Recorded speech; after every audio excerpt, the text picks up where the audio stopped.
really glad that people are out today. You know, there's a lot of Christmas shopping going on, but, you know, important things are sometimes take precedence for a couple hours. One important thing happened to have been our strike. In December 20th, 2005, we shut the city down. Okay, and this is the richest city in the world, the center of world commerce, maybe even the center of world politics, and a lot of ways of looking at it. We here are transit workers, and we made an incredible difference in the lives of the labor movement, life of the labor movement, and the life of New Yorkers. I just want to mention before I introduce the speakers, a couple of books you need to pay attention to. In Transit by Joshua Freeman with a new introduction. This is the history of the TWU through the strike. Okay, 1966. And you know what through 1966. And it may mention, I forgot to look at it. I read the old one. That, if somebody wants to buy that, actually, they can have it. Anyway, this is Strike, which is a wonderful history of the strikes in the United States, what kind of pivotal role striking played in the labor movement. So get yourself a copy of this. Jeremy Brecker, South End Press. It's a good one. This today is myself. I'm an ex-station agent, former member of the executive board.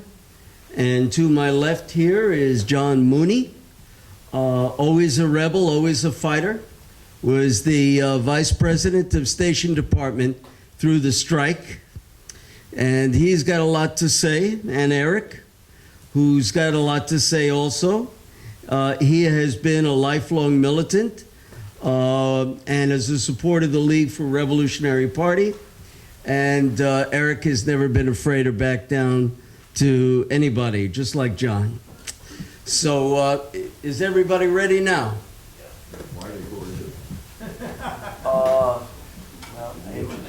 Huh? Didn't I? Marty Goodman. Marty Goodman. That's all right. Here, have my shot of a monster here. I developed the habit as a token clerk at night. Anyway. All right, take a couple of minutes here. We'll talk about the strike, what it meant to me, how I saw it. Just bear with me a little bit. If I don't read it, I forget it. I do not recant for 1 second my differences with former President Roger Toussaint over the strike, but I am here today because I backed our decision to walk out on the MTA criminals 1001%. It took real guts when transit workers faced head-on the power of Wall Street and the howling mobs in the corporate press. I remember that soon after our strike vote was taken at the executive board, I went into the station office at the Union Hall. There was CTA Morales, and we decided to call booths about the strike. No, we then agreed. We'll call station to get them to announce the strike with a mass call to the token booths. I was so choked up with emotion, I found it difficult to talk and hold back my tears. I'm not kidding. I'm not putting it on. I couldn't talk. I'm not exaggerating one bit. What a long road this struggle took us on, I was thinking. All the pain and all the work. Well, it turned out station, my department, already knew the strike was on. But sisters and brothers, I was and I am still one proud striker. When we have to strike and there's no choice, the strike remains our ultimate weapon and we aren't afraid to use it. The MTA had $1 billion surplus and we were told to sacrifice. Well, I say bullshit. Lately, I've joined many protests against police brutality in the cases of Michael Brown and Eric Garner. One chant is, "Justice for Michael Brown. If we don't get it, shut it down, shut it down." As brave as the young people are, blocking streets and highways, the only folks that can really shut down this city are transit workers, and we proved it. Our December 20, 2005 strike cost the city, that is the city run by Wall Street crooks, about $1 billion in profits and taxes. Imagine that. We, black, Hispanic, immigrant, and white workers, ordinary workers, can inflict such a blow on the economic capital of the world. We helped break the spell of the smashing of the 1981 air traffic controllers strike.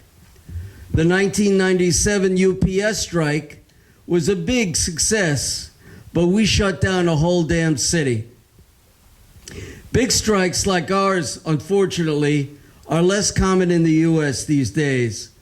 In the last few decades, the Bureau of Labor Statistics has these numbers.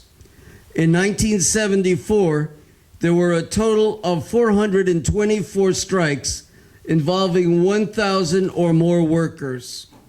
By 1995, there were only 31 strikes, and in the year we struck, 2005, only 22 strikes. It's been going mostly downhill since then, but we bucked the tide when we had the chance. Some say unions and strikes are out of date. Again, I say bullshit. Hello, Virginia. And you know what? I'll go you one better. Maybe one day transit workers can even shut it down over police brutality as well as wages and benefits. And who says we can't? I say we can. One day. It took a lot of guts for ordinary transit workers to walk out in 2005 and stay out. People were led to believe that we would lose our homes or even be put in jail. It was estimated that 1,000 to 2,000 scabs signed in. The strike, while it lasted, was solid, despite the scabs who abandoned the ship. But when the bosses take a hit like we gave them, they had to back down from the worst of it. Although certainly not all the way. We got slammed with a $2.5 million fine and lost our dues checkoff, crippling the union financially. Toussaint even went to jail, while every klepto banker went free after the financial crisis. By the way, did you know that the judge who fined us got promoted first thing when our Democratic Party friend Eliot Spitzer became governor? Oh yes. We helped elect him with our own union dues. When we walked, we all knew about the Taylor Law. The anti-union law was passed in 1967 by both Republicans and Democrats. That was in the wake of our successful 12-day strike in 1966. The strike was led by TWU founder Mike Quill, a dyed-in-the-wool radical. The Taylor Law is an unconstitutional law which prohibits not just strikes, but even union-sponsored slowdowns based on transit's own safety rules. This anti-union law is used as a billy club to keep transit workers and all other New York public workers down. A byproduct of this is the easy out it provides union bureaucrats in selling out their members. Just take a look at the longtime rule of Sonny Hall and Willie James in Local 100 for proof, those of you who go back that far. And it's a long time ago already. And please don't forget the scabbing role of the TWU International, which told our people to go back to work and scab because these cowards feared the Taylor Law fines. Little known by transit workers, some U.S. cities allow strikes by public workers. Minneapolis is one of them, although with some restrictions. The International Labor Organization the International Labor Organization, a name, linked to the United Nations, has declared that the Taylor Law is a violation of the right of free association. That is, the human right to collectively withhold labor over injustice.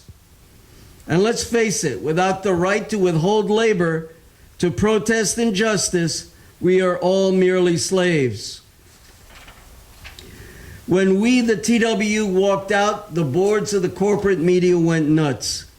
All of the papers called for our heads, slammed them with injunctions, they wailed in unison. Black people, mere workers, shutting down our city, it just can't be, and it just can't be tolerated. Crazy Bloomberg hit us with injunctions of $1 million a day. No slouch either, New York Attorney General Eliot Spitzer, a Democrat, slammed us with MTA fines that would make your head spin. City Comptroller Bill Thompson, remember him, the liberal, publicly called on us to abandon our strike, stabbing us in the back when we needed allies. To make matters worse, other union leaders, comfortable bureaucrats, also turned their backs on us and urged the TWU to quit, just when we had the city by the you-know-what. The leaders with connections to the Democratic Party wanted none of the striking. By the way, I got a hold of one reporter's notes who was part of a conference call with union presidents during the strike. Most of what these so-called labor leaders did was urge Roger to quit and take workers back to work. They said, basically, to hell with transit workers. We needed their ranks on our picket lines, but these betrayers barely lifted a finger to help. People, you should know this. Only the New York Taxi Workers Alliance put their money where their mouth was. Mostly immigrant workers, they said that they would strike with us. It wasn't 100% successful, but their leadership at least tried. About 1/3 went out. When the taxi workers told the world at a press conference that they would stand with us, Rudy Giuliani freaked out. Who would take yuppies home if trains, buses, and taxi cabs weren't running? Well, too bad, Rudy. After the strike was called, workers and officers set up pickets in the freezing cold. I went to the 207th Street car equipment barn by the number 1 train much of the time. We built fires to stay warm. We had big pickets, and I often led the chants. I remember clearly how our people responded best to the most militant chants that I could think of. All the while, a lot of car horns would beep in solidarity as they whizzed by. 207th Street is a working class Hispanic neighborhood. They knew what it was like to work for an obnoxious cheap boss like the MTA. And we got one wonderful contingent of kids from the schools nearby.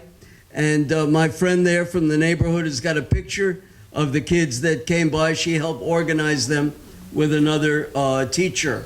It was a wonderful experience I'll never forget. Clark, that was my daughter who organized them. I wasn't there at all. You weren't? I'm the mom. I wasn't there. I was. Oh, I thought you were teaching. Okay. No. Well, the beautiful picture, and My 10-year-old daughter was a picture. okay, hooray for her, hurrah! Thank you. The picture was in the local 100 newspaper. I sent it to them and they printed it. Great shot if you want to look at it. I never felt so liberated as a transit worker as I did on that picket line. We cussed and yelled at the MTA. We poured out our hearts as we never did before. Our strike wasn't just about wages and benefits, Most of all, it was about our dignity. And you know what? I think the MTA racism was part of it. About half of our people, mostly from oppressed communities, faced write-ups. It's not surprising Bloomberg called us thugs, a term he never applied to the mostly white police during a contract dispute. Did our strike go perfectly? I have to say, not really.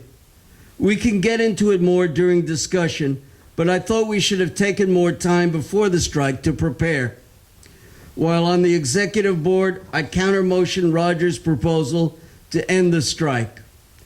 I proposed that we not give up and we should go back only when we had won a no-give-back contract and amnesty from Taylor law fines, as we decided on the executive board. John Mooney here seconded that motion.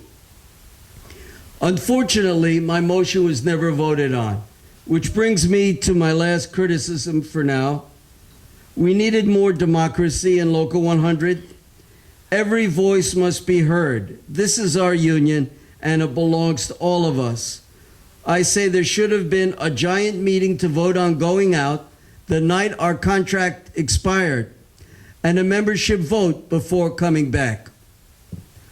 Let's not forget that labor made its biggest gains during the 1930s depression. The bosses cry poverty now, but boy did they cry poverty back then. Of course, the rich always made out fine. Labor history teaches us that striking was the best, most effective way to establish a union and get somewhere with wages and benefits. And the book, The Strike, beautifully outlines that. Striking isn't our only tool. Pickets and slowdowns are other weapons at our disposal. But like all tools, they must be well maintained and ready for use when you need them. Union democracy and willingness to fight keeps those tools in tip-top shape. One last thought. I liked how the union stuck to the principle that we are all equal. The MTA criminals tried to shove a 62-year retirement age and bigger pension contributions down our throats for new people. But we said no. We should absolutely never sell contracts on the backs of new workers or any title like CTAs. Protecting the quote-unquote unborn was a strike motto that I totally agree with. Unfortunately, we signed off on a new healthcare deduction, the 1.5% that hit everyone. But even so, it didn't victimize any particular group. That was the important difference. This strike anniversary should have been sponsored by Local 100. Maybe it will be next year. We need more discussion of the strike issues, not leave the strike, our most important moment in over 30 years, on the back burner. Our union needs to become a school of membership education. Anyway, I know us here, will be back next year. Thanks again for coming out to celebrate being strong transit workers. We can give ourselves a big hand. We stood up to Bloomberg and Wall Street against all the odds. That's a mighty, mighty history lesson that we taught the world. We are labor's heroes right in this room. Thank you.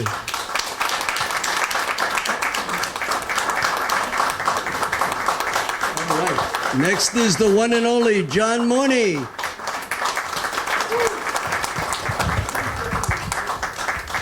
Thank you, Marty. We are so lucky to know Marty Goodman. The labor movement is so lucky to have Marty Goodman in it. That's our flame, that little torch, that little light. That's the light that's keeping it going. We're so lucky. Thank you, Marty. Thank you. I'm so happy to be here today to honor the members that went out on strike in 2005. The members. It took a lot of courage to go against the system, to step out of line. Courage. That's what we're honoring.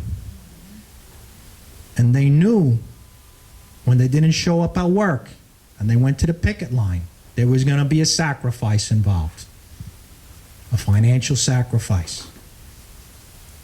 Lost wages, penalties under the Taylor law. That's why we're honoring them today. And we have to build. This is a first step. Build towards next year is going to be the 10th year anniversary, and we're going to make it bigger and better and get everybody involved. All are welcome. Why do we strike? We strike because management does its best to ignore the union. Don't think that there's someone negotiating. They're negotiating with us. They're ignoring us. We have to get their attention. Putting a proposal of making new people get paid less, new people paying more. These are not proposals. That's not negotiating. And don't think that there's around-the-clock negotiations. They meet with you once in a while for an hour. And it takes time just to get sitting down at the table. And before you know, you're up and gone. And most of the times, they just listen. We have to get management's attention. Without striking, they're not going to pay any attention. The people we elect, they will not negotiate with them. They will ignore them. We just saw this for 2.5 years. We have to encourage our members that striking is good. Be proud to strike. It's courageous. It's heroic. Marty put that word into the advertisement. I made the advertisement first, and I made it nice and bland, not to offend anybody. And Marty said, heroic. I said, boy, if anyone will show up, someone's got to come back to challenge that word.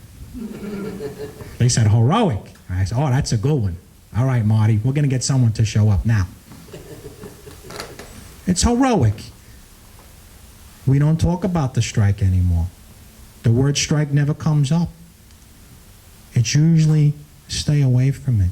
A union like Local 100 is not supposed to shy away from the word strike. Every time I write an article, I usually try to find a way to sneak it in there somewhere. Because if I can't say strike, I say to myself, well, then who can? Me and Marty have one thing in common. We have a lot of things in common, but I tell Marty about the strike. Me and Marty, the only ones on the executive board to vote to go out on strike and stay out on strike. So we're the ones that can talk about it. What we want to do is we got to make this movement bigger and get everyone else involved. And it's all right to say strike. It's okay. You can talk about it and actually do it. Thank you for coming. And the next speaker is Joe. What you introduce, Joe? Joe, you want to speak, Joe? Joe Campbell is the next speaker. Thank you, Joe. Thanks, John. Okay. Marty asked me to introduce myself because Yes. I can't remember that. I threw too much at him. Not that I'm very accomplished or anything, but my name is Joe Campbell. I'm the former division chair, car maintenance division, former division officer for a lot of years. Under all different kinds of presidents, I've served this union in the best capacity I could. Shop steward, section officer, division officer, and in 2012 I ran for president of Local 100. I want to thank Marty, Eric, John. I was delighted when they called me that they were putting this together. This is a great thing, and I'm really happy to see that you all came to this because you realize how important it is. You know, we all have our own opinions on this matter. As far as the way the strike should have went, it should have, well, I call it like I'm using the right term, the Goldilocks thing. It was, we weren't out long enough, we shouldn't have gone out at all, or we were out just right amount of time. And everybody's opinion is right, because as dues-paying members, former members, now retirees, as well as active members, everybody's opinion counts. It means something as much as the next person's. And that's why we wanted to put this thing together, to honor what we did. And I think that we can all agree in this room that what we did, the accomplishment of shutting down the city, is extraordinary. And nobody can do it like us. It's actually kind of unfair when you think about it, how much is put on transit workers to carry the labor movement sometimes, because we're the only ones capable of actually calling the strike so powerful that it has the almost the same effect as a general strike. Because when we strike, everything stops. It's as if everybody's striking. And that's a lot of power. So when you wonder why they come after us so much, and they say, you know, here's an injunction, $25,000, and it doubles every day, and blah, blah, blah, blah. They're scared to death of you. And they're scared to death of the membership and the power that we have. And in recognizing our ability to strike, recognizing our ability to express ourselves, our displeasure during collective bargaining, and scare the city of New York, and I don't mean the people, I mean the power. That is a tremendous responsibility and something that we have to keep. We have to keep doing it. This round of negotiations, I'm not getting into anything, you know, political, but we went to the table with no leverage, and you see what happens when you go to the table with no leverage. The strike itself isn't the weapon. It's the threat of a strike. The strike itself is like the H-bomb. You're better off with the H-bomb saying I'm going to use it than actually using it, okay? And that's probably a pretty bad analogy, but you know where I'm getting with that. Is that the threat of a strike is our right as human beings, as outlined by the International Labor Organization of the United Nations, saying that it is a human right to withhold your work for the benefit of your collective bargaining, because you own your work. Your work is your property, and you can sell it as you see fit. Nobody can tell you that your work is their property, and they'll compensate you the way they feel they want to compensate you. And that's the way I look at it. And what makes transit workers so militant is that they see it the same way, that their work, their time away from their family, and the pride they have in what they do, and their role in the economic survival, the economic bloodline of this city, their role in that is paramount, and they understand that. Now, what we want to do is take pride in our ability to use the ability to withhold our work for the benefit of collective bargaining. Now, and I promised I would do this. Neil Winberry is here, and he was the vice president of the private lines at the time, which became MTA Bus. Now, as we're recognizing the transit strike, we have to recognize their strike as well. They went out with us in 2005, but they've also had strikes over the last decade that led up to us being able to show, you know, that we meant business, militancy-wise, because they went out and did it. And I think in 2001, we did a 6-week strike. it was a 6-week strike. Now that was. Trying to add more information to that. Also, before we went on strike with 2005 with the MTA, we pulled Triborough and Jamaica out first to send a warning out to the city about that, because what happened was they weren't under the tail order because they're still in the transition of the takeover and the consolidation of MTA bus forming. All right, we had all the other private companies already in the takeover, and we had a tough time.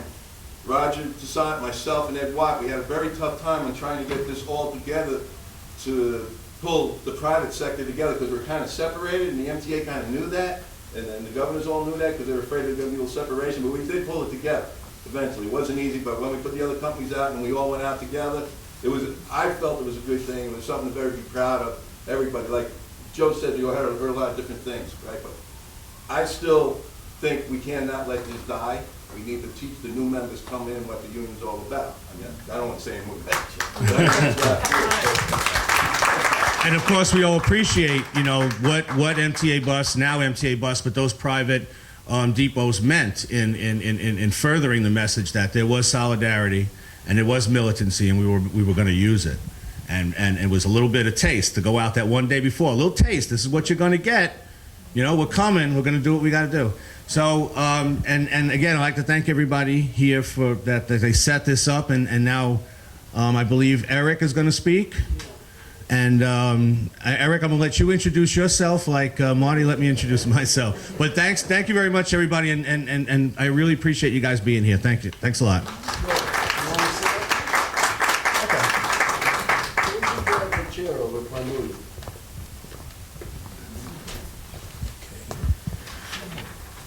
Give me a second.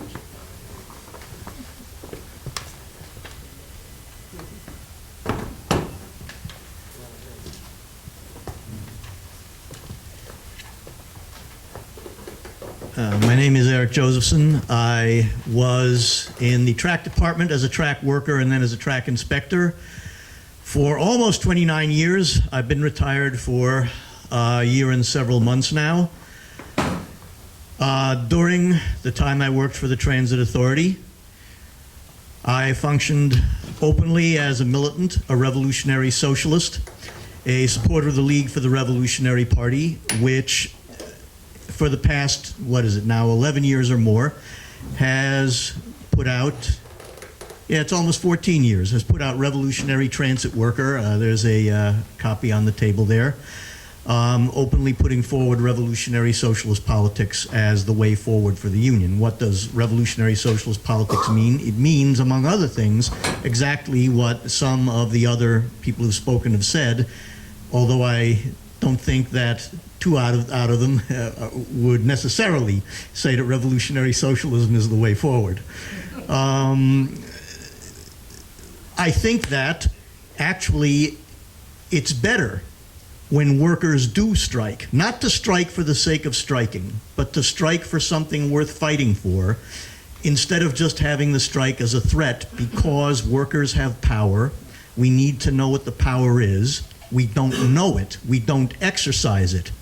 And we should show that we are the ones who make society run, and we can make it stop. Now, the strike of 2005 did not come out of nowhere. There had been a developing pro-strike movement since at least 1996 or so, and in 1999, after years and years and years of concessionary contracts, and in 1999, we actually voted in the Manhattan Center, not far from here. We voted by acclamation. That's better than voting unanimously. That's everybody jumps up and says, do it, let's strike, and that's what happened. And Eric made that motion, everyone should know. Eric made that motion. Yes. So it was very gratifying, and then the cutting short of that momentum by a no-good leadership under Sonny Hall, president at the time, which was completely sold out to the capitalist system and to the capitalist political parties, kept the power, and actually nobody challenged them for that. In 2002, there was a new regime in the union. The president was Roger Toussaint, and again, there was a lot of feeling by the members that we had to fight for, as I saw it, two things that were most important in people's minds. Pent-up wage demand, because we'd had a zero contract, a one-year zero contract, and no give-backs, no concessions. My recollection is those were the two things that most motivated people. In 2002, we ended up with a contract. I remember that too. It was a miserable day. It was drizzly. It was cold. And people were preparing to march over the Brooklyn Bridge from Manhattan when word came that President Roger Toussaint had negotiated a contract which contained 0% increase the first year, again. And I think that many people in the local accepted the official explanation. We couldn't do any better, things are really tough, we'll do better next time. And in fact, the next time there was another strike meeting in 2005 that voted more than unanimously, in fact, sort of by acclamation again, to go on strike. The lead up to that was, among other things, that a number of people, I think the Revolutionary Transit Worker played a good role, trying to demand, among other things, a 10% wage increase, which was whittled down to 6% wage increase. by the time we went out on strike. When we came back from the strike, after some time, we learned that there was a contractual offer which consisted of a wage increase equal to or slightly above inflation plus a significant give back, the first deduction from the paycheck for the purpose of paying for health insurance. And people were very, very bitter and disappointed about that. Let me backtrack a second now and say what I think, in a way, the key point, the pivotal point in the 2005 contract was. I would say it was at the time when the various no-good union leaders in this city had this conference call series of meetings with president of the local, Roger Toussaint, and said, get everybody back to work. Everybody back to work now, damn it. You're screwing up our relations with all the politicians. And we learned about this later. We learned about this later at second hand. Imagine if we had had a leader, not even necessarily a revolutionary, but somebody committed to fight all the way to the end, who came out of that conference call and said, these no-good union leaders want to sell us out. They want to sell out the transit workers. Randy Weingarten, then the head of the Federation of Teachers in New York City, she wants to sell us out. She wants us to stop, and she's selling out her own workers too. I call on all the workers in this city, the teachers, the transit workers, in the unions headed by all these no-goodniks. Let them know you're opposed. Support our strike. Build your own struggles. We will help you. Imagine what a different scenario there would be nowadays if that had happened. It didn't happen, and instead, a very, very bitter and sad period from which the union has not yet recovered ensued, in which, to go into it through it as quickly as I possibly can, the fight for the betterment of all the workers became, as a result of Taylor law fines and the taking away of dues checkoff, the whole struggle became a struggle led by the president of the local at that time, Roger Toussaint, to collect dues. Many workers here, many members in the local, wrongly said, well, screw it, I'm not paying dues. We got stabbed, we went out, we took sacrifices, we paid Taylor law fines. You know, and now they want our dues. They don't want to do anything for us, people said. But You guys on the left mirrored it back to the members. The backward members, you guys on the left. you'll have Questions and answers. there will be questions and answers. As somebody who fought long and hard and took a lot of cursing from my fellow workers for saying pay your goddamn dues, which is the case, I particularly was upset at the atmosphere, in fact, of a witch hunt that was in the local. People are asking, why is it now that the members of the local don't want to talk about a strike very much, those who lived through it and those who didn't? I would say it's because of that whole period. We voted on the contract twice. We voted it down the first time because, I would say primarily, of the concessions and the way that the whole thing was put before us after we came back from work, to work. After we came back to work, we heard, this is what you've been fighting for, was something none of us had ever seen. So that was, I would say, what accounted for a lot of it, and we ended up voting for the same contract twice till finally it was shoved down our throats, and the bitterness still exists, but I see a shift. I see a way for things to be different, which is not necessarily starting from within the local or possibly from any union in this country, because let's face it, the unions, though workers' organizations that we need, are headed by entrenched conservative influences, and by conservative I don't mean they vote for the Republican Party. Generally they vote for the Democratic Party. They're Democrats. They're officials in the Democratic Party. But they have their positions they want to protect. Those who don't have these positions are the youth we see in the streets now, facing up to the cops, denouncing police murders, racist police murders, coming out by tens, hundreds of thousands all over the country, And the MTA has gone through a big round of hiring, which is continuing. Most of the people coming in now are young workers of color, Black, Latino, and Asian, who are in the same milieu as those who are out in the streets, or are the same youth who are bravely out in the streets.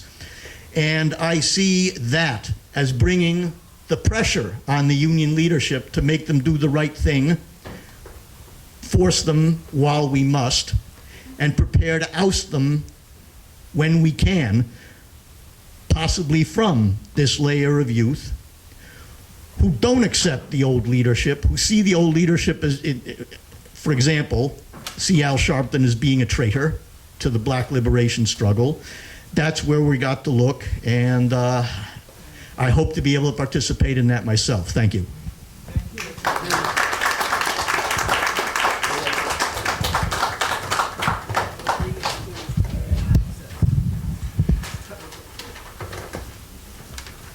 Okay. Thanks, everyone. Everyone's ideas are appreciated here, and we'll listen to everybody, give everybody a chance. That's the way unions are supposed to be. That's workers' democracy. Okay, so what we're going to do, we're going to take questions and or comments. You can say whatever you want. You got 3 minutes, and then you got to listen to the responses. Line up by the microphone. We let everybody speak once before they speak again. You'll get a second chance. Just go to the end of the line when you finish speaking if you want to speak again. Okay? It's fair, it's equal. Yeah, Brother Chair, I don't insist on the speakers answering every question as it comes up. In order to have more discussion from the floor, perhaps we should let a number of questions come up, and then a person or some people from the panel reply. Doesn't matter to me, but how do people feel? That sounds good, that sounds good. Like the panel put forth their information, let us, we trying to work. Yeah, say whatever you want. No problem. This, as you did it, we just come back. We here as a group, a body united, and we just gonna share our thoughts. How's that? Is that all right? All right, well, that's what we do. Oh, it doesn't matter much, Eric. We'll get through it, don't worry. John, go ahead. Yeah, my name is John McCarthy. Yeah, like I said, my name is John McCarthy. I retired this past February 1st after 34 years. Hey, hey, John. And I was 5.5 months on the job when the 1980 strike happened, so I also struck in 1980. I was a founding member of New Directions, a 2-term executive board member in the 90s, and a 2-term vice chair in the new 21st century from the track division. A couple things, I have to say a couple things. One thing nobody touched upon is that 2005 strike, the two aspects to it, that, yeah, the other unions, especially municipal unions, left us hanging, but especially the members of those municipal unions really dug what we were doing, really liked what we were doing, and would come by and bring us stuff on different picket lines and come by honking their horns, and they really liked it that somebody was standing up, some municipal union was standing up, and they wish we had they would say, wish we had a president like your president, and they would do things like this, fight for the members. Like I said, the leaders of those unions didn't do very much. Also, another aspect to it, it also struck a chord, what I feel, several million working class people in the metropolitan area liked it, that somebody was standing up against a 2-tier wage system. They really liked it, and it really struck a chord with people, that somebody is standing up, you know? Another thing I would say is, people know I personally like the people up there. If I'm gonna say something that it has nothing to do with my personal, I very much like you guys up there. Now Joe was different. Joe didn't take this position. I know Joe hasn't taken this position, but you guys said that the 1.5. You made a lot of members thought that the 1.5 was going to be 1.5 the first year, then another 1.5 the second year, would be 3%. The third year, it would come to 4.5%. And you also, Tucson at many meetings explained how minuscule it would ever go up. The 1.5 would ever go up. But I didn't hear you guys say, yeah, that's right. You guys were saying, I believe, maybe Ainsley said it might be 14% by the end of the contract. You know, and I'm going to say another thing. I also believe the people that said vote no, I saw a lot of members come back. I remember going back to work the night that we went back to work. And I felt a lot of members came back. They reminded me of the people from the 30s newsreels, the people on the soup lines, walking like this, and woe is me, and woe is me. And I feel that the people, the vote no people, I think that was the most maybe backwards is the wrong word, or intermediate, or maybe even backward elements of the local. I feel the vote no movement mirrored the same sentiment back to them. Yeah, we didn't get nothing. Woe is us. Woe is us. Instead of coming back with your chest out, coming back proud about you went on strike. Maybe you didn't get everything. Maybe we didn't get everything. So what? That is the word struggle. In the struggle, you take some punches. The word struggle, if you look up the word struggle, it doesn't mean that once you go on strike, you automatically win everything. It's a struggle. And you could have your ribs can be hurt after a struggle. That is the definition of struggle. All of a sudden, we say the TA is back, the International didn't back us, the International stabbed us in the back, the other union leaders stabbed us in the back. We're up against the press, we're up against the police, we're up against the state, we're up against a governor who was against us, and a mayor that was against us. And we automatically think, because we go on strike, we hadn't been on strike in 25 years, so we go on strike, our enemy turns into that kid clown. The kid clown that you punch, and the clown just goes back and forth, and you kick, you know? Our enemy is a strong enemy before we went on strike, and the enemy is still a strong enemy while we were fighting them. We should have took what we got. We should have said, this is good, you know? One last thing. Okay, John, we now have a president. We now have a president that gives lip service to the struggle for justice for Eric Garner, justice for Mike Brown. Lip service. If we had the same type of leadership we had then, we would have had hundreds of TWU Local 100 members at these rallies going on. These rallies going on now. Now we just get lip service. We get lip service from this asshole, sorry, jackass, who is now president. All right, thank you, John. You get another chance if you need it, but you went a little over, you know. Okay, you got it right. You put in your years, you put in your blood and sweat. Okay, Irving, you're next. Irving Lee, a 30-year member of Transit, still active. Too young to retire, unfortunately, but I just wanted to bring out some of the issues that were brought up. Yes, I voted down that 2005 contract. I was disappointed. But I think the critical thing was Tucson did not get an amnesty. And by not getting amnesty, and there's precedents for amnesty, by the way, it really affected our ability to go on strike again. And that happened in 1980 also, because the 1980 strike, it basically postponed whatever givebacks they wanted to get in 1980. And now, this is history. I wasn't active in the 80 strike, but reading what happened. But with the fines, they couldn't go on strike again. So in 82, the contracts were only 2 years at the time. In 82, they got back what they want. They got the discipline they wanted, that they wanted in 80, they got it back in 82 because the union couldn't go on strike again. So amnesty is critical when you go on strike. Even though you may not be able to get everything at once, the amnesty part is critical. Sanitation workers got amnesty back in 68. And other workers that got on strike and done job actions were not affected by the tail law because it's selective, let's face it. You know, it's like the drug laws, it's selectively enforced.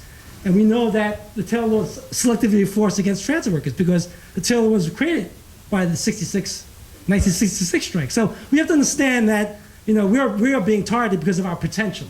That's why that's important. But this is going back to Campbell's initial discussion about the question of using leverage as a strike. Yes, you don't have to go on strike. It's the threat of a strike that is just as powerful.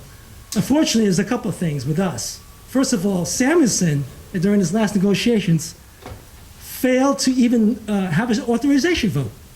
3 mass membership meetings, he didn't want to call a vote. So he didn't give himself any leverage.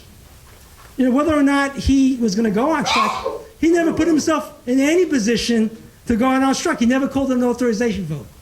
That's one thing. And the unfortunate reality is that that for transit workers, we probably would have to go on strike because they're probably going to call a bluff.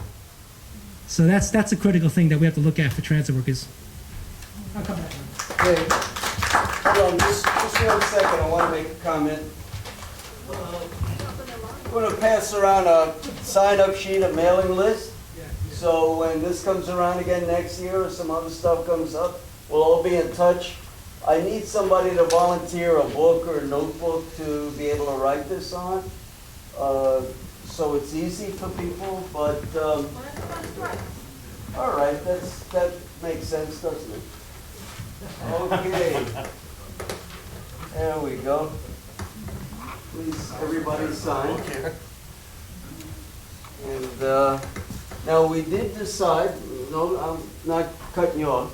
We did decide to address each question as they come up, or how did that come down? Let us know, Marty. We're just talking back. Probably have a lot of people Go who ahead. want to talk. Oh, and I just wanted, last thing, want to mention that the people that came in after we started, we've got a nice memento for today. The New York Times headline, front page article on the first day of our strike. So pick that up, that's free for everyone. Okay, go right ahead. Just give me 1 second. Also, Marty reached out to Samuelson and invited him. Marty responded to that, but I reached out to Roger through email. And Roger was thankful that we invited him here, but he's out of town. He was in town during the protest, but he's left since. He sent an email that he wrote to the chief last year talking about the strike. So there are copies up here of that, the letter that he wrote to the chief talking about the strike, and that's what he would like to distribute to the members. Okay? Thank you. Can you bear me 1 more second? I know, but I did a lot of writing on the Garner and the Brown decisions in this newspaper. It's a $1 donation. I'll pay for it. No ads. But a lot of stuff about the police brutality issue, if you like to read what I say. Okay, now you could go ahead. Apologies. Is that right? I'm Jonathan Beatrice, transit 9 years now. I'm a station agent, shop steward. And I have 9 years with transit. That's significant. I had 4 months on the job when we went on strike. I went out in solidarity. I think I was the only one I knew that was on probation and who actually did go out on strike. And when I see members that are wrongly told by management that, oh, you have less than a year, they tell them very simplistically, you don't have union representation, which is, of course, wrong, that you have a right to union representation, but there are limited rights that you have from the contract, but you pay dues, you're a member. And I tell them as an example, I was on probation, I went on strike, I'm still here. So I got your back. Don't worry. And I introduced myself as a shop steward, and I tell them to call me if they have a problem. But I came up here to recommend Joshua Freeman's book, In Transit. It's a very comprehensive, great history. It's a great encyclopedia of the TWU up to 1966, but it also has an epilogue in the end that tells the history of the TWU after 1966. It talks about new directions, gives a short history of the 1980 strike, and it talks a little bit about the post-1980 strike. It doesn't talk about the 2005 strike. It goes up to about 2000 when Roger Toussaint was elected. And I highly recommend it. Okay, thank you, Jonathan. All right, sir. Hi, good evening. My name is Darren Nevels. Closer to the mic. Hi, good evening. Good? A little closer. A little closer. Good evening. Yeah. Okay, hi. I'm Darren Nevels, track department, 22 years. I just have a couple questions. What was the greatest fear as far as how long we stood on strike and what we stand to lose? Because there's some misunderstanding that the longer we stood out, that we risked losing the building, being taken over by other unions. Was it more financially for us to come back? That's my question, because if we continue to pay the fines, would the building be used as collateral? The other thing is that with us not having a checkoff, would that leave us vulnerable?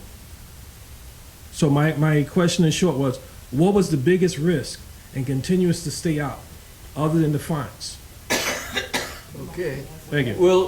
We'll just continue with the first round and then we'll get answers. No, I know Mike wants to address that issue. Hi, good evening, everybody, and I'm going to answer that. Good evening, everybody. Thanks for coming out. My name is Michael Morales. I'm in stations, roughly 27 years in transit, 17 or so in station, formerly from RTO. I was on the executive board for 3 terms, from 2004 until 2009, end of 2009. So the brother's question, the decision to come back was basically, you have one decision, right? Everyone talked about the, there was $1 billion surplus that transit had, and they have the money to give us everything we want. The only thing the union saw was what was at the bargaining table. So what you count once you're on strike. And no, the building wasn't at risk. That's why it was actually a good deal that it was actually sold before we walked. All right? Because yes, they could have used the building, forced us to use the building as collateral to pay the fines.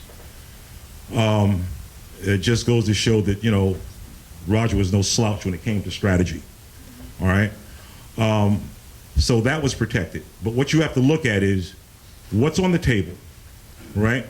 Was there more than another day's, was there more money to cover another day of fines, both members and what was going to be levied against the union? And the answer there was, no, there wasn't. So you scoop up what you have and you come home. The question was it a winning strike? All right? Well, you measure that. The measure there is what was on the table before we walked. What made us walk?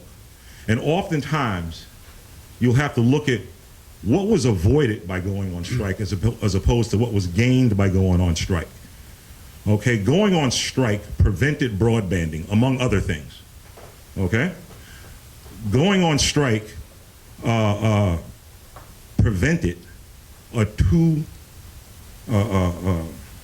two-tier pension system, or rather prevented a 5th tier, which this administration has miraculously,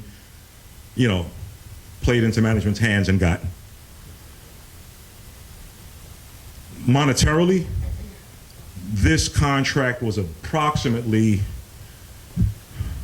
about $220 million. The bulk of that was $135 million in pension refunds that affected about 2/3 of the local. That package wasn't even there. We didn't ask for it, didn't think we were going to get it, right? That was coughed up because we went on strike, okay? So this is one of those, we were basically marched into a strike. They were hoping that Local 100 would just fall on its sword. We would just go on some foolish strike and then kill ourselves. Well, we didn't kill ourselves. It was a winning strike. And if you want to compare it to a losing strike, and I'm just going on dollars here, I'm not talking about mobilization and organizing, but the 80s strike was generally considered a losing strike. It was an 11-day strike. So it was 11 days of lost salary, plus another 11 days of lost salary, plus 11 days of fines, right? That was not, when Local 100 came back in 80, they hadn't moved at all from the offer that was on the table prior to the strike. and they lost an 11-day penalty. That was a losing strike. We came back with $200 million that wasn't there before we went on strike. What was there before we went on strike was losses. All right? They pushed us into the strike. We went on strike.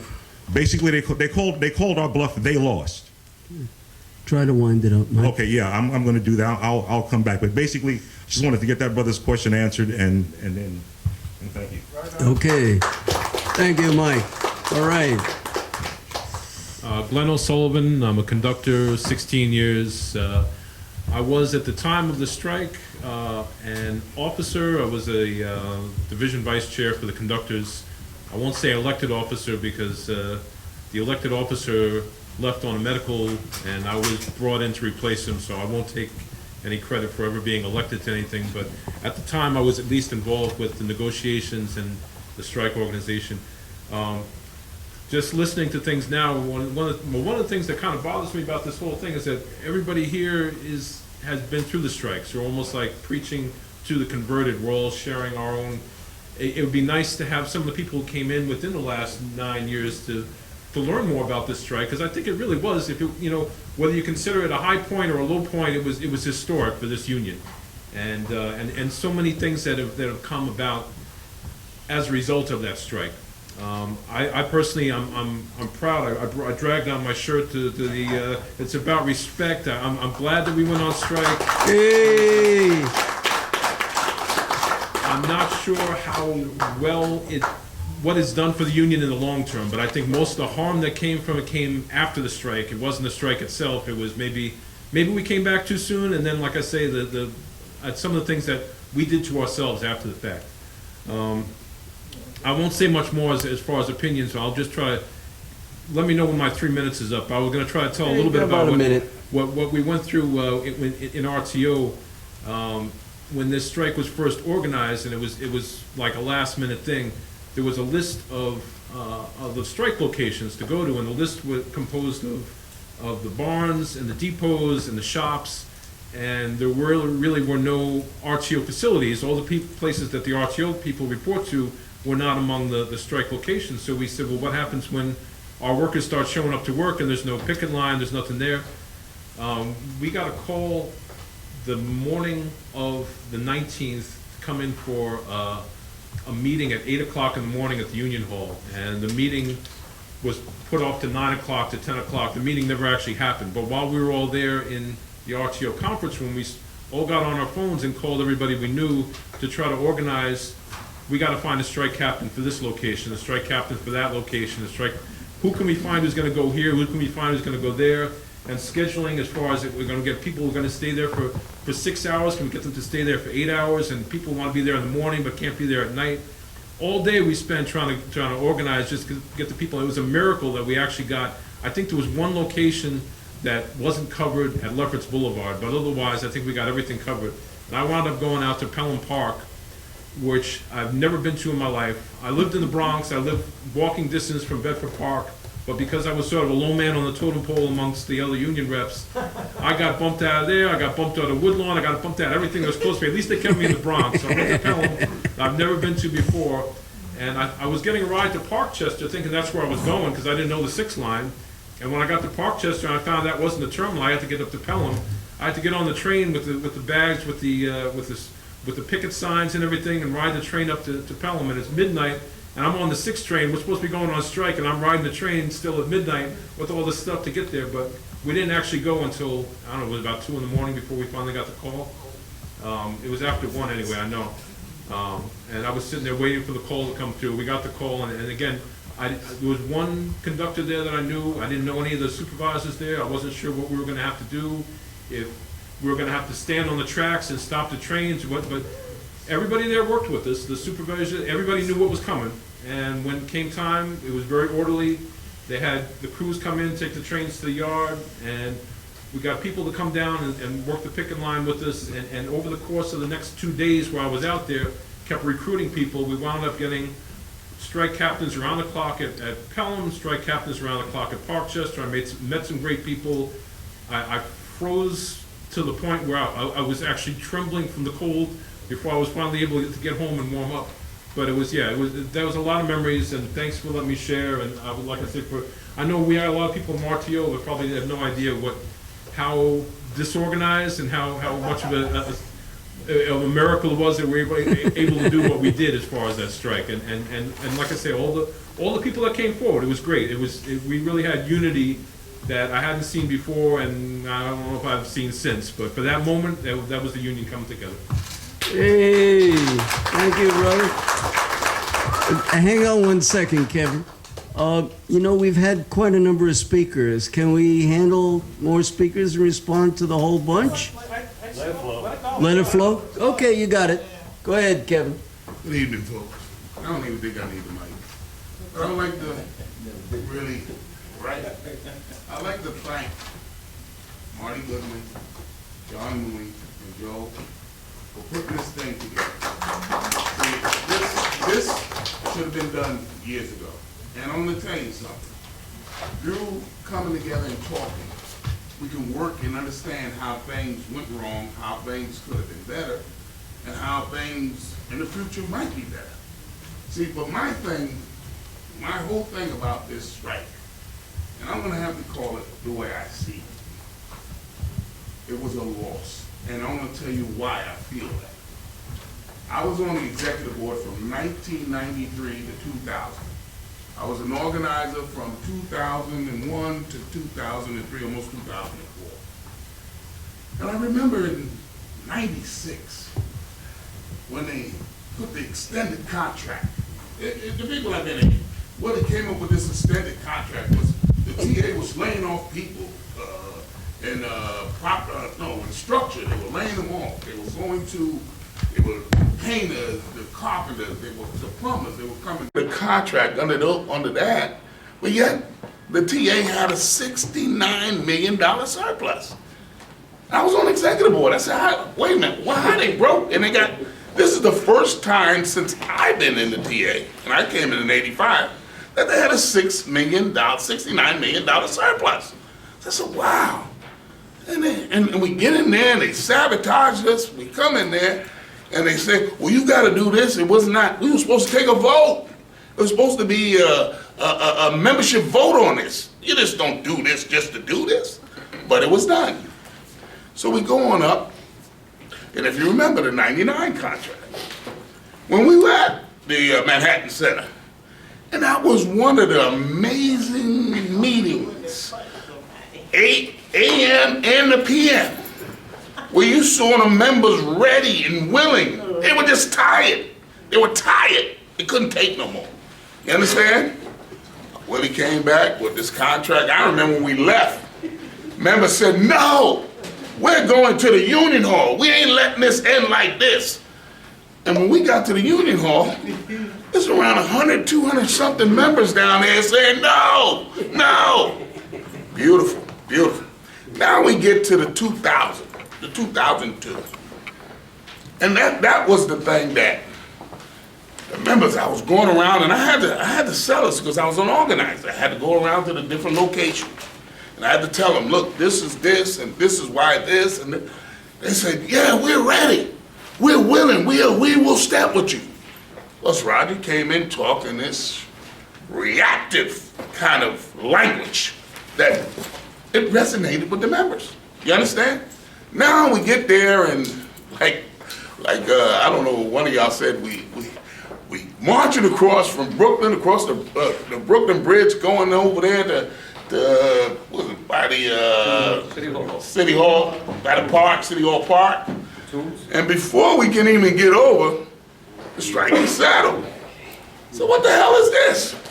The people are looking like, hey, what happened? Hey, Barnes, what's going on? I'm here with you. I don't know what's going on. All right. Now when we get to the 05, see, this is the thing. The 05 was so critical because when they took that strike vote at the Jacob Javits Center, and I remember the vice president of MAPSTOR at that time was Connie Field. Connie Field been in the system as far as a union leader, elected official in MAPSTOR for almost 40 years. When he looked and saw the fierce and, yeah, we're going. We had 234 from Philadelphia come over, and I mean, we were pumped up. Now, we get to the point of the strike, and this is where it bothers me. All of a sudden, we sell the building. Now, we sell the building, we say we're going on strike. But yet, like you said, we wasn't even prepared. We were more prepared in 02 than we were prepared in 05. At least in RTO. At least in RTO. But the Santos calling me, I said, wait a minute. Shouldn't we have done this weeks ago? Look, come on, Barnes, stop. Come on, Kevin, I need you. I said, okay, I'll take Lennox. I'll be the captain over at Lennox. Right? Get there, and all of a sudden you see the map store. These guys are out, man. They on one picket line and we on another picket line, and they yelling, they screaming. Now I said, man, all of a sudden, Roger, the captains, we had to get on this long conference call and we talk to each other. Roger's there, and all of a sudden, I said, Roger, we didn't go on strike for no 1.5. We didn't go on strike for that. First of all, we wasn't even supposed to go on Taylor law as far as raising the payments for individuals. That cannot be mixed with contract, according to the Taylor law. So that was not a threat in the first place. But yet, boom, we bit into it. Now the 3 days we on, I'm gonna wind it up. This guy to give history, Marty. Yeah, I'm just showing you basically from '96 to 05. Basically, the feeling of the members. See, I wasn't just over in RTO, I was throughout the system. And I talked to the members. So therefore, when we got to 05, and then we go on strike, and I was worried about the guys from Queens. I was worried about them guys. I said, this guy's throwing these guys to the dogs. And we better go on strike that they went on strike. You understand? Because it didn't seem right to me. I know, well, that's what I said. I had a hard time Right. trying to organize that. I got you. I felt that, and I felt really uncomfortable with that. Now we get out, we out 3 days, and we get a conference call on the second day. And the second day we're talking to him, and he says so and so and so. Well, look, you gotta trust me. What do you mean trust you? You took us out, tell us something to trust you about. When you took us out, to bring us back in, you gotta let us know why you're bringing us back in. It was no blank check. Here, sign this check and take it to the bank and you can't cash it. Just trust me. Trust me. I mean, trust me. We trust you when you took us out. Now we went out. We went out there furious. I mean, just mad. We get out there and we wanted to stay out there till he learned that the elected committee of Map Store decided that they wanted to vote on what was on the table. Now, these are the same individuals that voted on the strike. So there ain't no such thing as voting on what's on the table. That's over. We on strike now. And he pulled us back for that. So when you say, have respect for what we did, but my thing is winning. So you can't go out there just fronting. If you're not gonna go to the mat, then don't go in the ring. And that's the bottom line. And our members now, if you look at them, it is disgusting. And the reason it's disgusting because they don't believe. And you know why they don't believe? We don't have leadership that can talk to them and have them understand their role as unionists. We don't have that. Not here. We don't have it in that union hall. And I don't think we're gonna have it. So a new breed of young workers decided, I had enough of this bullshit. We have to fight. If you don't fight, you don't get nothing. That's it for me. Thank you, Kevin. Let me just announce to everyone, we have about 25 minutes left officially. Now, maybe we could push it some.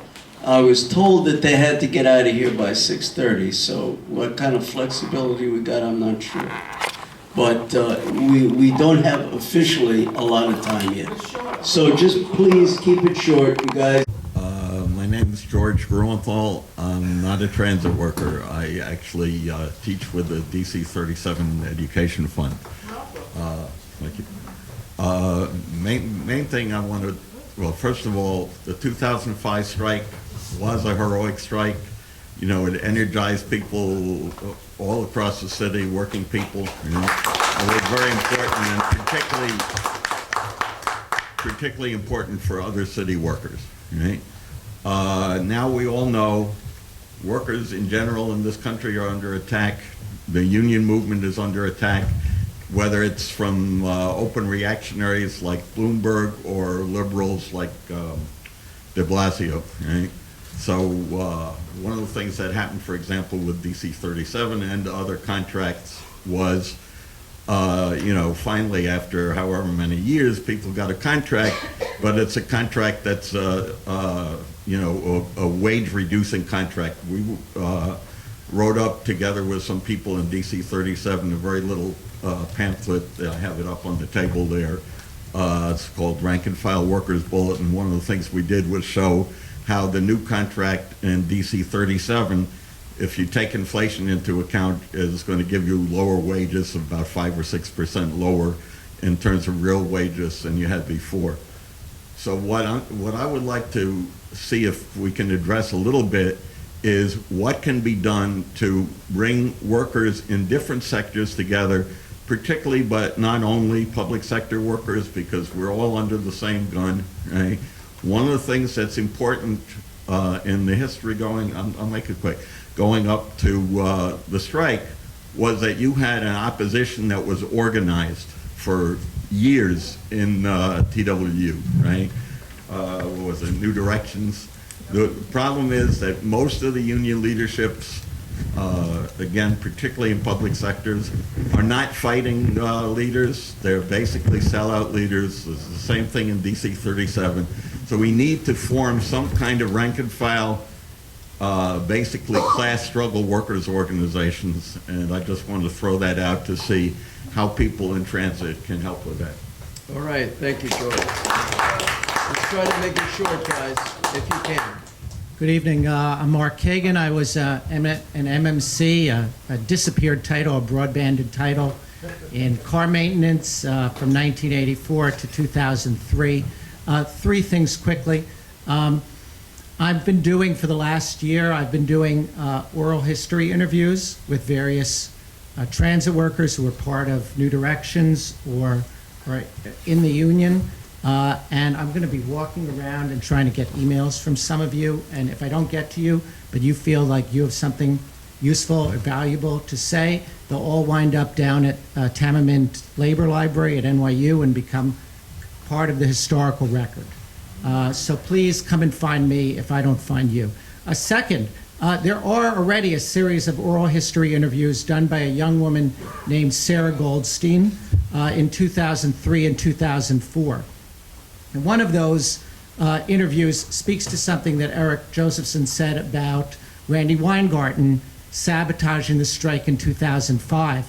A woman named Marion Swerdlow, who was in one of the founders or at the founding of New Directions, who later became a teacher, recounts in one of the interviews how Weingarten came to her school. Weingarten's the head of the UFT, the teachers union, comes to her school in 2003 after the 2002 contract and says openly to teachers, well, you know, I called Roger during the negotiations, this is 2002, and said, get a good contract, but don't get too good a contract because, you know, then we'd have to then we'd have to duplicate it.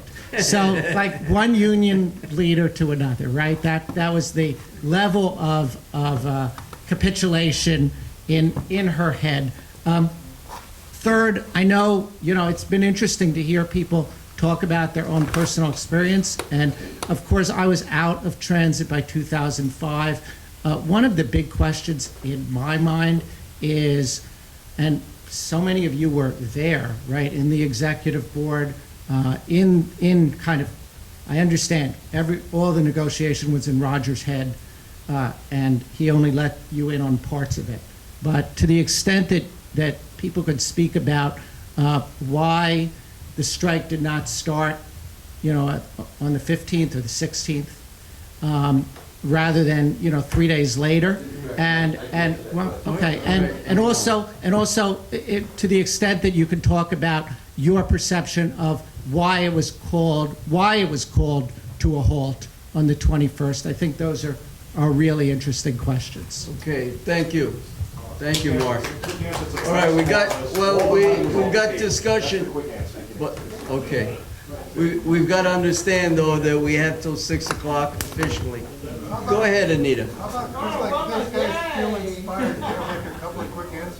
It's got to be quick, Mike, please. Okay, yeah, so just real quickly, and I know I talked a lot earlier, I said that the decision to come off the strike was, do I need the mic? Okay.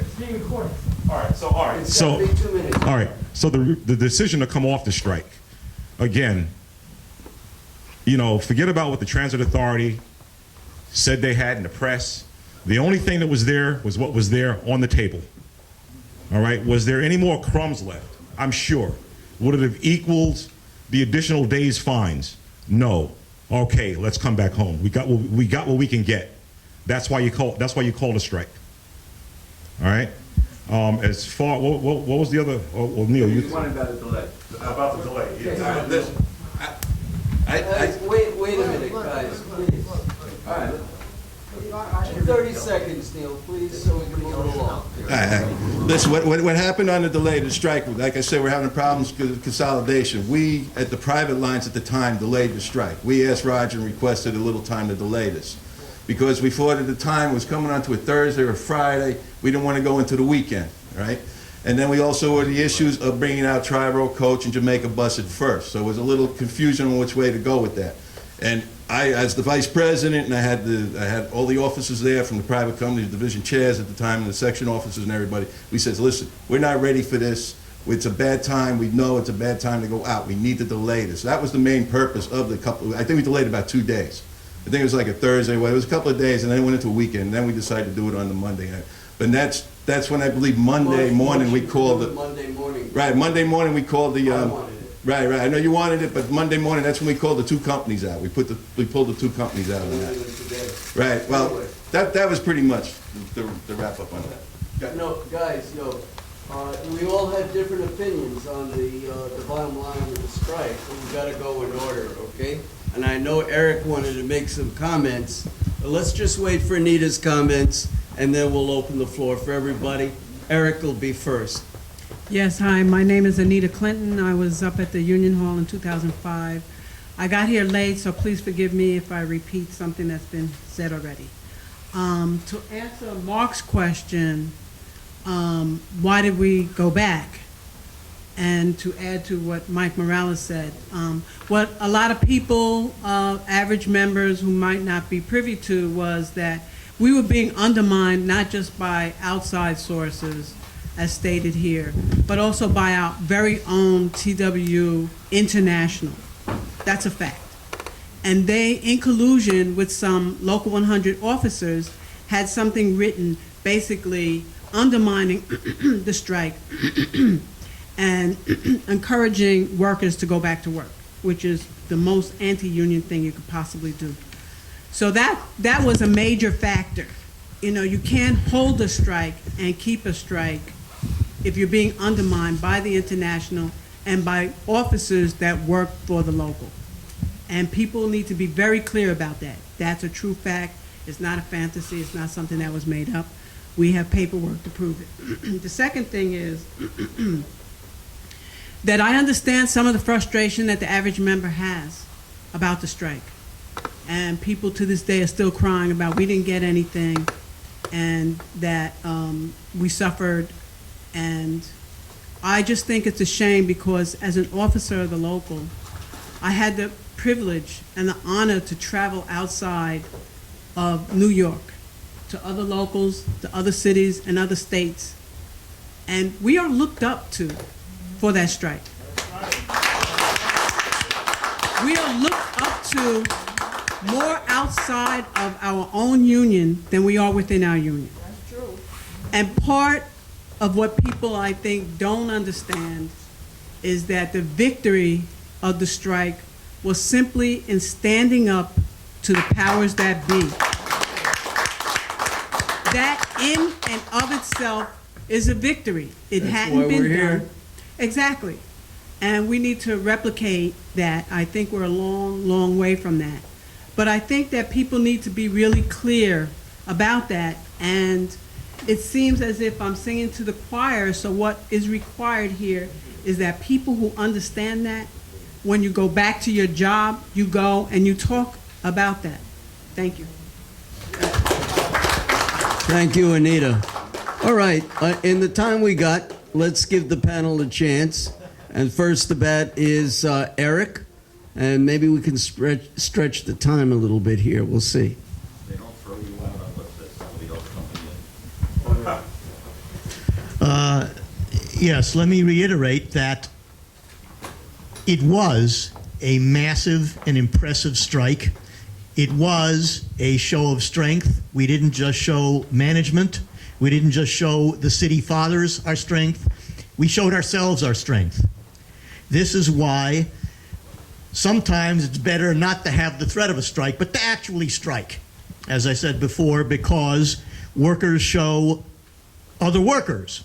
We make society run, we can stop it, we show it to ourselves. On some of the points that were raised, I have to disagree pretty severely with what Brother Morales said about the money on the table and so on, because how much a strike wins does not depend on how much the bosses say they have or how much the bosses really think they have.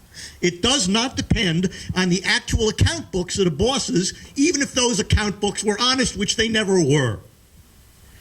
What counts is class power. A massive organization like ours, which can shut the city down and was rallying other workers to our cause. Sometimes without even asking to rally them. People came around spontaneously from the teachers, other unions. We had the power to upend the MTA and shake all the loose coins out of their pockets and then take their clothes as well, and we didn't do it. So we cannot go by capitalist account keeping to figure out how much money is there. It's a question of class power, which, let me say, by the way, is why Revolutionary Transit Worker has always advocated and continues to advocate repudiate the debt to the banks. There's so many bonds held by these fucking banks, excuse my language. They don't make a profit, but they make interest. Repudiate the debt, and we will see who's really getting the money made from our labor. On some of the questions raised by Brother Kagan, let me say that Revolutionary Transit Worker, during the course of the strike, actually went daily for a week or so. And I have to say, it's a sad commentary. We were about the only publication, except for the bourgeois press, coming out with any frequency whatever to say what was going on during the strike. Did we get everything right? We did not. But I would urge people to go to our website, which you will find in this bit of literature, and check out what we did say, which did not include, John, did not include distorting what the deal was with the 1.5%. It is our duty to tell the truth to our fellow workers. We did the research. We got it right. Please look at the history. It is available. And again, let me say, I believe we are seeing the beginnings of a new wave of young revolutionaries, many of them black and Latino, who will be in what unions are left and who will bring the revolutionary consciousness that they are developing quickly, developing, and will overturn these rotten, no-good union leaderships, pro-capitalist leaderships we got now, and prepare the way for the revolutionary leadership we need. Thank you. Okay. All right, let me respond to a few things that I can remember. I'll pass it on to Joe or John if you don't have any preference on the order, do you? Okay. Yeah, just some of the things that I remember. It was brought up that we had the support of the majority, the working people in New York City, and that is indeed a fact. Several polls, like the Morris poll, said that most people agreed that the MTA was the problem and that we were correct to go out. There were a couple of polls like that. One poll, I think, did not say that, but at least a couple did. And it was very interesting, the stark contrast between the white community and the black and Hispanic community. The black and Hispanic community almost doubled the support for our strike. So that's something that needs to be understood, that people in those communities really empathize with our struggle because they know what it's like to be a working person and under oppression in this country. Yes, Eric was right. We should cancel the bond payments to the banks. These guys make enormous amounts of money, untaxed money, by the way, that goes into the pockets of the bankers. And by law, they are to get their money before workers get their money. And we say, you know, cancel the debt to the banks, period. And, you know, nobody talks about this. In Europe, they talk about, you know, taking a haircut on the debt to the banks. They'll cut back even, it's a topic of discussion, but here everybody assumes you just pay the banks. Did one politician, Republican or Democrat, bring up this stuff or even mention canceling the debt? Of course not. They never did and probably never will. I just want to mention they have a lot of writing this month on the Garner and the Michael Brown decision. Also, I wrote an article, I really went to town on this one, on the postal workers and the struggle at Staples. They're privatizing postal work at Staples and now also Walmart and all the stores. All right, paid political announcement there. Unpaid political announcement. All right, now you go back in this paper and I wrote some articles on the contract. Okay, the recent contract. You could find that at socialistaction.org. Socialistaction.org. I wrote one just on the contract and one on de Blasio's role, and by the way, other articles on him also. I remember Randy Weingarten, her role. I forget who brought that up. Randy Weingarten and that guy from the CLC, the City Labor Coalition, and they sent him to jail because he was stealing everything in sight. Who? McLaughlin, yeah. He was even stealing baseball bats from the kids in their little league. I'm not kidding, guys, unbelievable. Anyway, they had both of them, him and Weingarten, on New York One at the time of the strike. And the reporter put it right to both of them. Was the TW right to go out? Were they right to strike? Neither one of them would say a word. They just kept their mouths shut during, for their answer. And they just stabbed us in the back. They just fell into the hysteria against the TW, against unions, against striking. And I think that was pretty despicable. I'll never forget her, especially for that. Him, maybe he's still in jail. I don't know. But anyway, it's a beautiful event we've got here tonight. And I really appreciate the dialogue and the exchange, and everybody's respecting each other. And it's a beautiful night. And I hope to do it again next year. Okay, John. Thank you, Marty. Again, this is a first step in the process of honoring the strike. It's the 9th year. Next year is going to be the 10th year. And we're going to build on this. And from my understanding, there's probably going to be a bigger event next year. Not maybe from this group, but probably all. We're going to try our best to make a big movement for next year so that it's really recognized properly. The success, as Anita said, was going out on strike. It was a sacrifice, and the courage for the members to actually do, they're not activists, most of the members. We can't wait for a strike, the people in this room. We dream of striking. Most people in this room, they don't have dates, but they'll go on strike, okay? That's it. To get members to go out on strike takes a lot. And it also, the union leaders, it also can become a political suicide. You know, there's a lot of casualties from the strike, from the 1980 strike, and of course from the 2005. And I hope that there's a lot of healing within the union so that we can move forward. Because the union, I think, has stopped since the strike.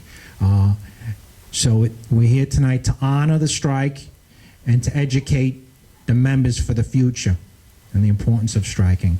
Thank you very much. I want to say that there are two things that really need to be focused on, and the clarity of why the strike,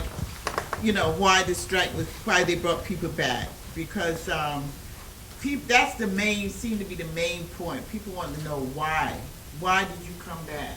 And those things need to be really, clarity, so that people will understand that what was the cause of it, and because we was supposed to respect and dignity also, but you really need to focus on those two issues, because that's what people talk about. Well, why did we go out and strike? They need all the excuses they can, but those 2 points, please. All right, thank you, Virginia.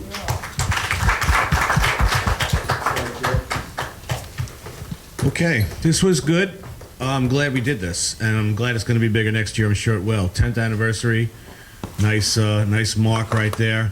What I wanted to say, there's a whole lot of things I wanted to say, because I can talk forever, but one of the things that's important to mention, and it was the Tier 5 aspect, and it seems to be a subject of contention as to whether or not it was a mandatory subject of bargaining, and it's not. But it doesn't stop you from talking about it. The authority had made it clear they were going to Albany with a Tier 5.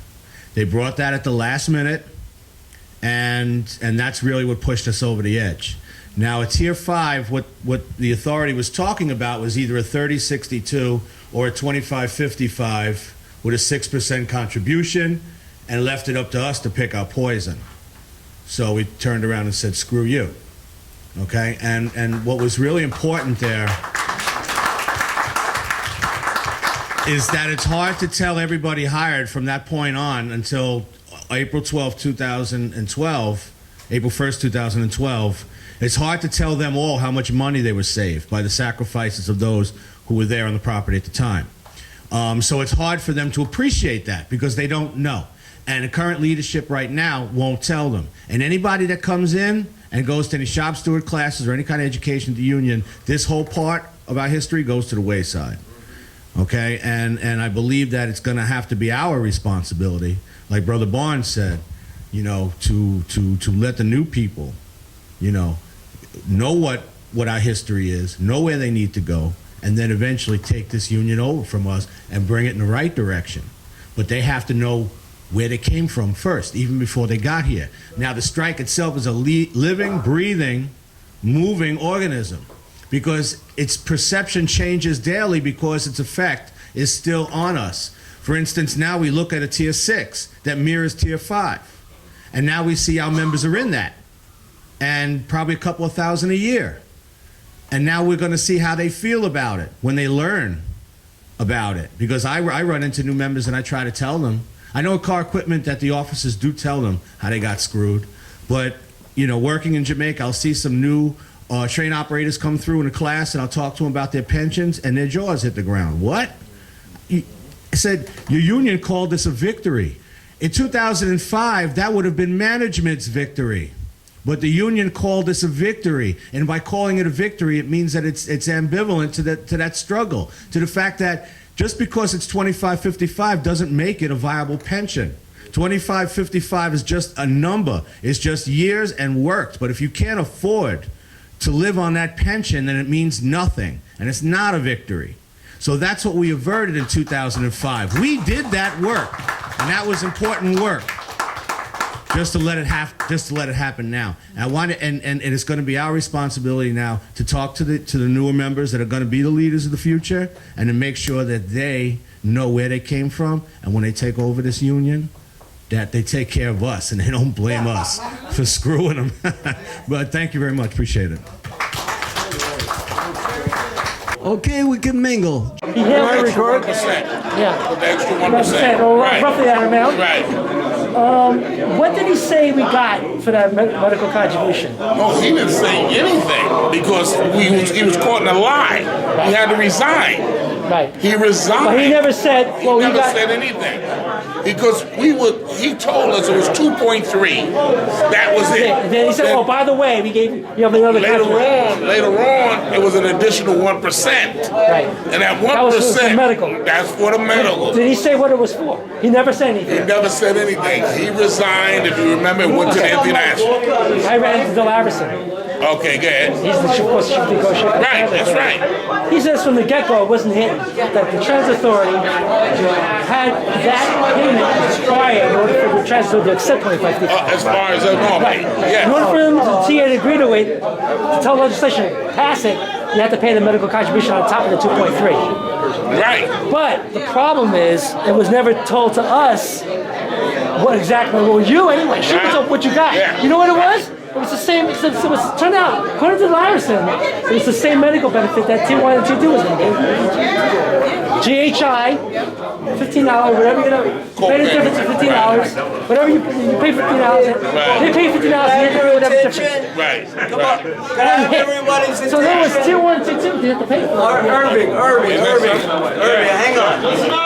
Listen, still a short announcement, please. I passed out the book, the strike. I didn't get it back. Does anybody know where it is? I know it was going around. Is that it? Yeah. Continue. This was more important than that book. Yeah. You know, but he was right. See, the thing is, that's what brought the Maso Seda down, because he lied to the board, he lied to the membership. But this is 94. This was 94 going into 95. Right. And if he was, see, the thing was, that's what turned a lot of things against Sonny. That was like the fall of Sonny. Now, let me tell you this. You know, Peter D'Antonio, his thing was, what he was told in the field was that what we paid for was benefits, medical benefits, as if you were still working. So you retired at 55, you would have got the same benefits as if you were still working, as a bridge to Medicare when you were 62. But I don't know whether that was true or not. But that's what we were told. We were told that was the continuation for 55, because if you remember, most of the members that retired went to HIP, because HIP paid for everything. Right. See, they But the got problem with him allocated. was that you couldn't go beyond New York State, where there's something account, right? Certain accounts in Florida. Everything else, you had to go GHI. Right. So a lot of people would go, a lot of people would go HIP, but they'll come back to New York and have their medical done, and then go back wherever they went. Especially the guys that went south. They would come back and have what they have to do here and go south. Right. But see, also, Irving, you gotta understand too, the fact that this thing was there and was hidden, and it was hidden from us, and we were on the board. That was the horrible thing. We supposed to be the governing body of the union, and they didn't, and the top 10 knew about it, but not us. Let's go back to the 99 contract, when Willie went in there and cut the deal with the health benefits from 6% to 3% to get the Mapstone mechanics out of the broadbanding. See, that's where we came into fault as far as with the $40 million that we owed to the health benefits. Willie negotiated that on his own. That was illegal, but it was done. It's been a pattern. Right, and it was done. Because the bylaw has a specific language on how to negotiate contracts. The executive board Hey, all the officers, even division officers, didn't know what's going on. Exactly. That's a bad pattern. Yeah, that has to stop. But if you look, go ahead. When you say know what's going on, do you mean like the executive board should be Part of in negotiation. Yeah, well, actually, That's the way it should be done. That's what it should be. But I mean, That's the way the bylaws That's are right. written for it. That's right. Yeah, It doesn't happen that way.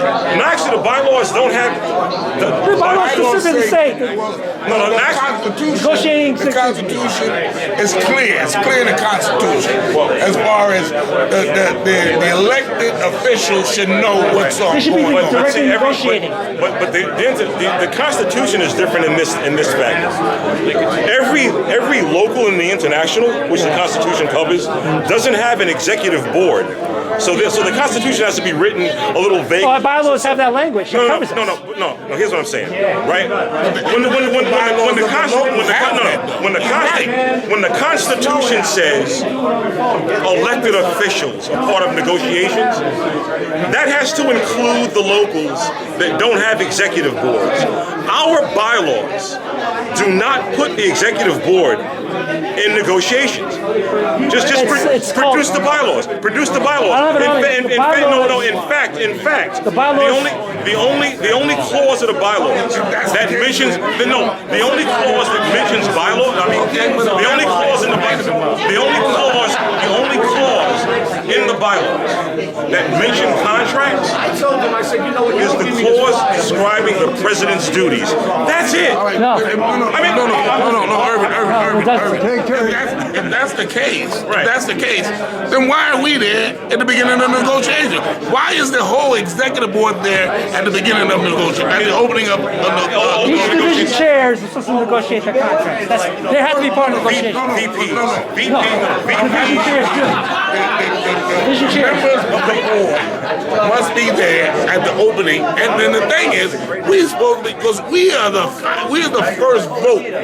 We're the first vote, and then you bring the whole body of elected officials in, and we have one vote. We have a vote to bring it to them. He was on the bridge marching in 2002. And he made an agreement. 2004 to 2000. Well, I don't know what Willie James did with y'all, but I'll tell you this. I'm talking about Tommaso say that. Right, but I'm going to say this, right? If you look, I mean, it's an interesting read, cover to cover. Open the bylaws, right? And it says president, and among that, in that very long paragraph, right, it says the president, something to the effect that the president is responsible for bringing home all contracts involving the local, right? Then you drop down to vice president. It's a one-sentence description. It's a one-sentence description that basically says, do what the president says. Contract isn't mentioned anywhere else in the bylaws except president's duties. Yeah, but in our bylaws, in the contract negotiations portions, it does specifically state that the division officers and the executive board members are part of the negotiating process. Well, right, exactly. And the division chairs. But you do have contract committees at the division level. But that main table negotiation. Well, you know what? One thing. I mean, for example, I was as a board member, right? Because the divisions are given the latitude to, like, your negotiating committee is whoever the VP or however y'all decide says. So our vice president went, well, you know what?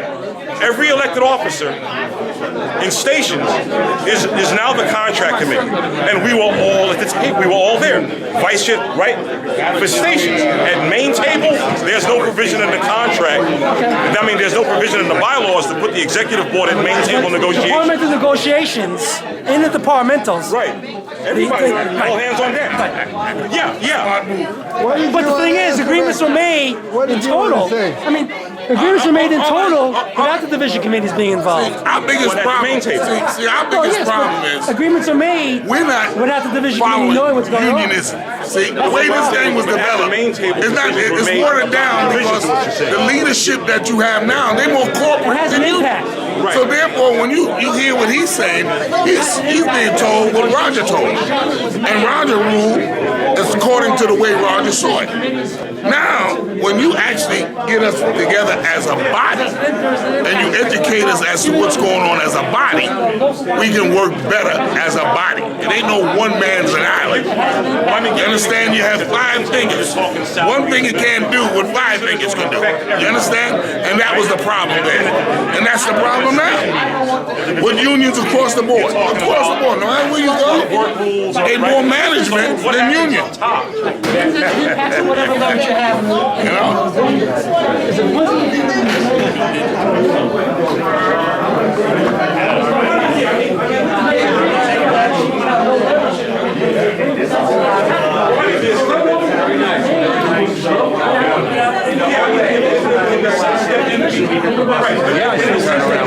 Right? Just to talk to individual members. Those members are saying it's time for change. People, I have a hand in my business card that says time for change on it. Because that's the way it's going. Now, when we go into some of these garages, they won't talk in front of their union reps. But they do it outside. But outside, that's when they tell us everything that's bothering them. Right. So there's a movement within the union, but I want to see more young people, new people get involved. Because they're the ones who's going to be That's right. for the next 25, 30, 40 years.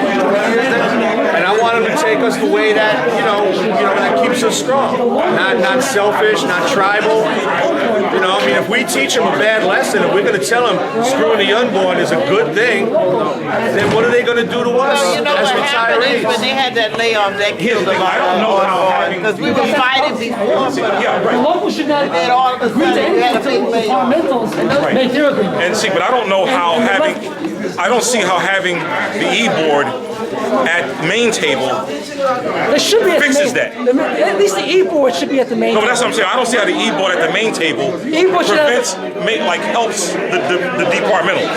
I don't see how that happens. I mean, It's called the Contract Policy Committee now when I think about it. right, exactly. And that composes not only the top 10, but the executive board as well as the division officers.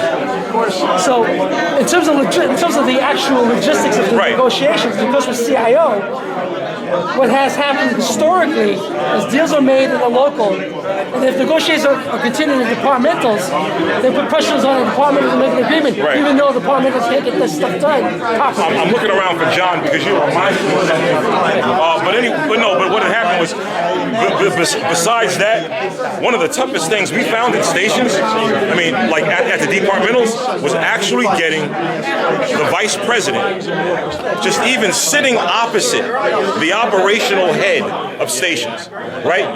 Like who they, like say, we were playing musical chairs because we were actually under instruction from Roger was like, don't let the departmental attorneys negotiate for the department, right? So that meant that John had to make sure he was sitting opposite his counterpart, and they would see John seated, and they would put the attorney in front of him, and at the time it was Brenda Sedbury.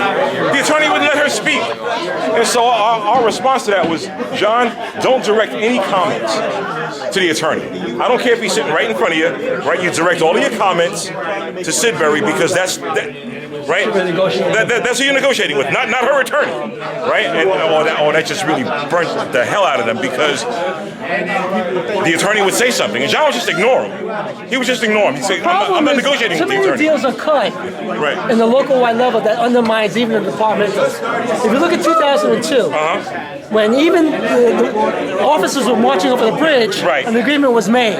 That's an example of what happened. Right. Now other situations are a little bit different. Coming into 2002, coming into 02, I was. Yes. Okay. Thank you.